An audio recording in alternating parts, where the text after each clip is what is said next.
Hey, welcome all you action figure and 3D printing enthusiasts.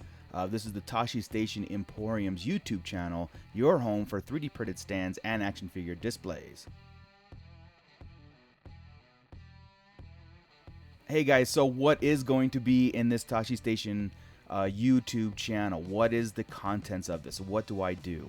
So, as a 3D printer and action figure collector, I am merging the two worlds and bringing beautification to your shelves, not only just for standard display stands that are going to be keeping your figures up and posable, but we're also going to beautify the shelves. We're going to theme them out through all different kind of figure lines.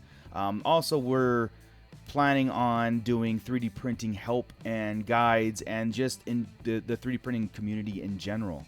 So if there's questions, if there's things that we could design together, I know a lot of people do 3D printing, but they just pull things off the internet and print them. So we'll get into some design aspects on how to design your own stuff, along with troubleshooting certain different problems that you may have, that you may come across in the 3D printing world in general.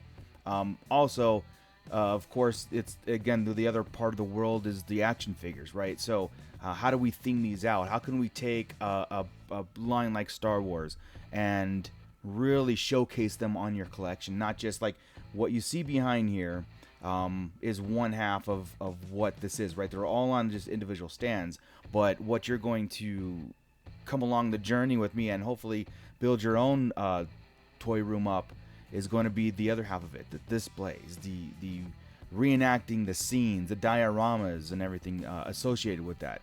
So it's going to be fun. So in closing, like and subscribe, tell a friend, bring everybody here. It's going to be a great ride. I'm also one of the hosts of the Sarlacc Digest Podcast, so if you know me from them, please drop in and say hi when we go live every single Wednesday Pacific time on YouTube when we discuss everything Star Wars. So thank you for stopping by, and yeah, just let's get into this.